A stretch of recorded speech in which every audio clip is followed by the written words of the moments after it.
मध्य प्रदेश आजकल खेलों का गढ़ बनता जा रहा है। मुख्यमंत्री शिवराज सिंह चौहान जी और खेल मंत्री यशोधरा राजे सिंधिया जी के नेतृत्व में मध्य प्रदेश लगातार पिछले कुछ सालों से एक खेल में अगर परिदृश्य की बात की जाए तो उसमें नए बदलाव नजर आ रहे हैं। आइए खुद बात करते हैं खेल मंत्री यशोधरा राजे सिंधिया जी से, जो पिछले कुछ सालों से खेल मंत्रालय का कार्यभार संभाल रही हैं। अब से कुछ देर पहले ही यशोधरा जी कार्यक्रम का आयोजन किया गया, खिलाड़ियों को सम्मानित किया गया, खेलो इंडिया सेंटर्स का लोकार्पण किया गया, खुद मुख्यमंत्री जी कार्यक्रम में आए। क्या सोच है इस कार्यक्रम के पीछे? पहले तो मैं प्यारा हिंदुस्तान को मैं नमस्कार करती हूँ, आपके दर्शकों को नमस्कार करती हूँ। आज अपना खेल अलंकरण समारोह था। कोरोना की वजह से हम अपने अलंकरण समारोह को पहले कर नहीं पाए थे, इसीलिए 2 साल के हमने आज कार्यक्रम करे थे अपने सब बच्चों के साथ। और कार्यक्रम में हमारे एकलव्य अवार्ड, हमारे विक्रम अवार्ड और हमारे लाइफ टाइम अचीवमेंट अवार्ड्स हमने आज दिए। बहुत अच्छा वातावरण था क्योंकि ये एशियन गेम्स का महीना है और बच्चे बहुत एंथुजियास्टिक हैं, बहुत ऊर्जा है, कोचेज़ में भी एंथुजियाज़म है, तो आज बहुत अच्छा प्रोग्राम गया।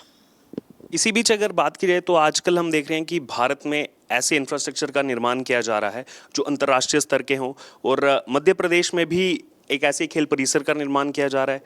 कब तक वो तैयार होगा, कब खिलाड़ियों को उसकी सौगात मिलेगी? पहले तो मैं इतिहास पे जाऊं, अगर आप माइंड न करो। जब 2005-2006 दिसंबर की बात करते हैं हम, 2005 और 2005 में हमारी शिवराज सिंह चौहान की सरकार आई, भारतीय जनता पार्टी की, और उसमें मैंने खेल विभाग मांगा। मुझे नहीं लगता है कि कोई और खेल विभाग मांगता।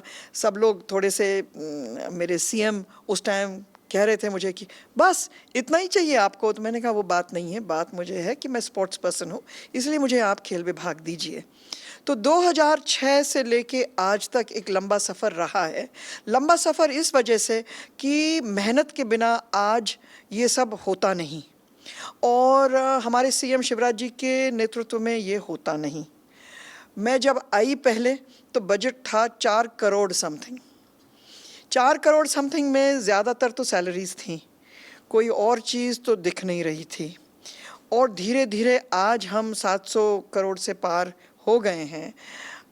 ये सब होता नहीं अगर माननीय हमारे मुख्यमंत्री, और इसमें मैं यहाँ भी सबसे बड़े हिस्सेदार हैं हमारे प्रधानमंत्री जी, क्योंकि 3-4 साल पहले उनने जो खेलों को बढ़ावा देने की जो बात शुरू की, देखो स्टेट पे तो हम कर सकते हैं जो भी कर सकते हैं, पर जब देश का मुखिया इस बीड़ा को उठाता है तो फिर और ज़्यादा महत्व हो जाता है खेलों के लिए। स्टेट में हम अपने बच्चों को नेशनल और इंटरनेशनल स्तर पे ला सकते हैं, पर जब तक देश का मुखिया नहीं कहता है तब तक हमारे बच्चों का जो एम्बिशन है, पेरेंट्स अलाउ नहीं करते हैं बच्चों को। पेरेंट्स कहते थे अब तब तक कि अरे हाथ पैर टूटेंगे तो फिर कैसे करोगे, आप क्या करोगे, नहीं पढ़ाई करो।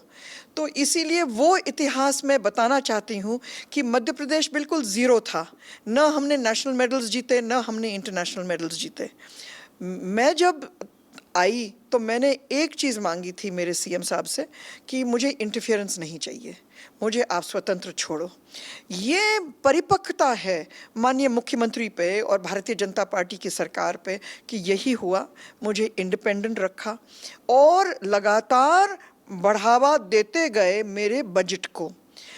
हम जब तक इंफ्रास्ट्रक्चर नहीं रखेंगे अपने डिस्ट्रिक्ट्स में, तब तक बच्चे जाएंगे कहाँ खेलने के लिए? तो वो बात भी आ रही थी बार बार कि हमारे पास इंफ्रास्ट्रक्चर नहीं है तो बच्चे कहाँ जाएंगे खेलने के लिए। अब आपके दर्शकों को मैं बताना चाहूँगी कि वो दिन आ गया है जब सबसे ज़्यादा हॉकी टर्फ्स, सिर्फ हॉकी मैदान नहीं पर हॉकी टर्फ्स सबसे ज़्यादा हमारे मध्य प्रदेश में हैं, 18+। ये सब होता नहीं अगर भारतीय जनता पार्टी की सरकार नहीं होती हमारे साथ। हम लोग मिल के काम करते हैं। अगर आज हमें फाइनेंस से कुछ मांगना पड़ता है तो मुख्यमंत्री के पास जाते हैं, ये ऑर्डिनरी चीज़ नहीं है। खेलो इंडिया के सेंटर्स की आज बात हुई हमारे खेल अलंकरण में, हमें आज 49 सेंटर्स मिल रहे हैं। हमारे अनुराग ठाकुर जी ने आज डिक्लेयर किया है उनकी ओपनिंग। क्यों मिल रहे हैं? क्योंकि हमने प्रमाणित कर लिया हमारे भारतीय जनता पार्टी की केंद्र सरकार को कि अब मध्य प्रदेश एक छोटा सा राज्य नहीं है खेलों के प्रति और खेलों के साथ। हमारे पास अधोसंरचना अब है, नहीं तो हमारे बच्चे 18 विधाएं जो हम चलाते हैं, 18 अकेडमीज़, वो 18 अकेडमीज़ के एक एक बच्चा, एक ऐसी अकेडमी नहीं है जहां आपकी इंटरनेशनल परफॉर्मेंस वाले बच्चे नहीं हैं। वो एक बहुत बड़ी बात है। जहां हम ज़ीरो थे, ज़ीरो टू हीरो, हीरो हम नहीं कहते कि हम पहुंच गए हैं, हम हीरो पहुंचेंगे जब नेक्स्ट एशियन गेम्स में हम सिर्फ 44 बच्चों को न भेज के हम 80-100 बच्चे भेजेंगे, तब हम अपने आप को हीरो कहला सकते हैं। तो आपके इस इंटरव्यू के पहले मैं वही अपने कोचेस को कह रही थी कि आप रेस्ट मत करो। आपने हमें 19 बच्चे भेजे, अगले बार मुझे 50 से ऊपर चाहिए। तो हम बार बार जो इंटरेक्शन अपने कोचेस के साथ करते हैं, कोच ही तो मेरा माध्यम है मेरे बच्चों के पास पहुंचने के लिए। और ये जो हमारी एकेडमीज़ हैं, ये हमने 2006 में धीरे धीरे शुरू करते करते आज हम 18 एकेडमीज़ की 18 विधाओं में हमने एकेडमी शुरू की हैं। ये होता नहीं अगर हमें बजट नहीं मिलता, ये होता नहीं अगर नेतृत्व ठीक नहीं होता। तो सारे जो इकोसिस्टम है वो गवर्नमेंट इकोसिस्टम, सरकारी इकोसिस्टम, पार्टी इकोसिस्टम और उसके साथ साथ हमारी खुद की खेलों की इकोसिस्टम। अब हमारे पास यहाँ तक हम पहुँच गए हैं कि हमें बजट है अब हमारे स्ट्रेंथ एंड कंडीशनिंग एक्सपर्ट्स के लिए, हमारे मैस्योर्स के लिए, हमारे स्पोर्ट साइंस। हमारा पहला स्पोर्ट साइंस सेंटर था, कहीं और था नहीं गवर्नमेंट में, अब हमारे उड़ीसा में भी है, कई और स्टेटों में है। पर हमने हमेशा लीड रोल लिया है। जो हम करते हैं दूसरे स्टेट देख के, वही प्रश्न होता है ना जिसका उत्तर है मध्य प्रदेश, कि ये कैसे कर रहे हैं, ये इनकी अब उपलब्धियां कैसे इतनी बढ़ चढ़ के हो रही हैं। तो इसलिए लोग आते हैं, गवर्नमेंट्स आते हैं हमारे डायरेक्टर के पास, एडीजी रवि गुप्ता जी के पास, ये कहते हुए कि हम आपके पूरे अधोसंरचना को देखना चाहते हैं, आपकी इकोसिस्टम को देखना चाहते हैं। क्योंकि अगर आपको अपने बच्चे को इंटरनेशनल स्टैंडर्ड्स पे और इंटरनेशनल मेडल्स जीतना है तो आपको स्ट्रेंथ एंड कंडीशनिंग एक्सपर्ट की ज़रूरत है, आपको स्पोर्ट साइंस की ज़रूरत है, आपको न्यूट्रिशनिस्ट की ज़रूरत है, आपको साइकोलॉजिस्ट की ज़रूरत है। और आपको ताजुब होगा कि ज़्यादातर हमारे यहाँ ऐसे लोग आते हैं और फिर अपनी सीवी हमारे Madhya Pradesh DSYW department of sports में बनाकर फिर जाते हैं नए जॉब्स को ढूंढने के लिए। तो ये हमारे लिए बड़ी उपलब्धि है। जी, जैसे आपने जिक्र किया, कभी 4 करोड़ बजट था जब आपने शुरुआत किया, 738 करोड़ का बजट है। और ऐसे ही हम देख रहे हैं जो आपने यहाँ पर जिक्र किया, खेलो इंडिया यूथ गेम्स का हाल ही में हमने देखा मध्य प्रदेश के 8 शहरों में आयोजन हुआ, मध्य प्रदेश तीसरे स्थान पर रहा। और इसी तर्ज पर अब मध्य प्रदेश में भी खेलो मध्य प्रदेश गेम्स का आयोजन किया जा रहा है। क्या वो एक दूर सुदूर गांव में, जो आखिरी जो गांव है वहां पर बैठा हुआ युवा भी क्या उसमें अपनी प्रतिभा दिखा सकता? मेरी थिंकिंग ये थी कि जहाँ हम एक्सक्लूसिविटी ला रहे हैं हमारे एकेडमीज़ में, 40 बच्चे हैं, 50 बच्चे हैं पूरे मध्य प्रदेश से, तो हम क्या अन्याय नहीं कर रहे हैं अपने दूसरे बच्चों पे? क्योंकि कई ऐसे बच्चे हैं जो इतने मैच्योर नहीं होते हैं इतने जल्दी, तो टैलेंट सर्च में आते नहीं हैं। तो क्या हम क्या कर सकते हैं लगातार जिससे हमारे दूसरे बच्चे भी आ सकते हैं उस फोल्ड में? तो पहले हमने मुख्यमंत्री कप किया, प्रेरणा ली थी हमारे शिवराज सिंह जी से कि सीएम ने हमेशा कहा था कि जो भी करना चाहो आप करो, और इसी से ही मैंने कहा चलो हम सीएम कप करते हैं। अब हम आपको खुशी से बताते हैं कि दूसरे स्टेटों ने भी अब सीएम कप शुरू कर दिया है।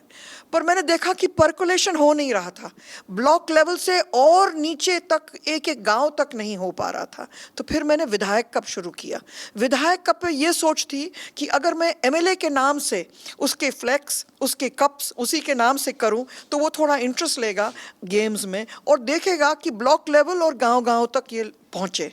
साथ साथ जब सेंटर ने शुरू किया अपने खेलो इंडिया गेम्स, उससे हमें आइडिया हुई कि क्यों नहीं हम खेलो एमपी शुरू करें, खेलो मध्य प्रदेश शुरू करें। तो हमारे समन्वयक हैं हमारे ब्लॉक लेवल पे, और उन समन्वयकों के आधार पर हम जा रहे हैं गांव-गांव पे ये करने के लिए। सोच ये है कि सीएम कप, उसके बाद विधायक कप, उसके बाद खेलो एमपी, ऐसे करते हुए हमने हर तीसरे चौथे महीने पे कुछ ऐसा खेलों का संरचना बनाया कि हम दूर दराज तक पहुंच जाएं। कहीं ना कहीं वो 2 साल में 3 साल में हमें रिजल्ट्स देने वाला ही है। और उस तरफ से हम अपने कोचेस तो भेजते रहें हर क्वार्टर, मतलब हर चौथे महीने पे गांव-गांव में देखने के लिए कि हमारी टैलेंट सर्च कहाँ है, हम टैलेंट्स में कहाँ आ सकते हैं। तो दोनों को मिलान कहीं ना कहीं होगा। हम अगर ये 3 संरचना करें और एक साइड से हम अपने कोचेस को भेजें, तो कहीं ना कहीं 2-3 साल में ये रिजल्ट्स भी आएंगे। और इंटरनेशनली हम नाथू बरखेड़ा बना रहे हैं। 6 महीने के बाद जून में वर्ल्ड अंडर 21, जिसमें 150 कंट्रीज़ से ज़्यादा हमारे यहाँ बच्चे आएंगे पार्टिसिपेट करने के लिए। उसके पहले वर्ल्ड कप हमने कर लिया शूटिंग में, जिसमें 30 से ज़्यादा अपने देश आए थे। और यहाँ ISSF जो मदर बॉडी है शूटिंग की, उनने मिस्टर लुचियानो रोसी ने डिक्लेयर किया कि ये शूटिंग रेंज जो मैंने देखा है आज हमारे चारों विधाओं के लिए, स्कीट, ट्रैप, पिस्टल और राइफल, मैंने कभी ऐसा देखा नहीं है और ये वर्ल्ड क्लास शूटिंग रेंज है। तो ये हमारे लिए बहुत बड़ी उपलब्धि हुई कि ISSF के प्रेसिडेंट ने आकर ये डिक्लेयर किया और इसी से ही हमें वर्ल्ड कप भी मिलने वाला है 2025 में ट्रैप में। आखिरी छोटा सा संक्षिप्त में एक उत्तर चाहूंगा।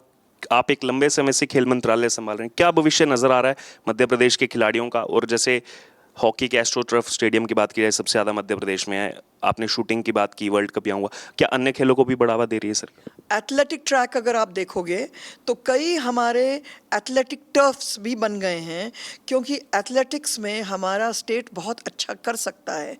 हमारा एक जूनियर पोल वॉल्टर है, फील्ड स्पोर्ट्स जिसको कहते हैं, देव मीना, जिसने जूनियर होते हुए भी सीनियर में मेडल अभी पा रहा है।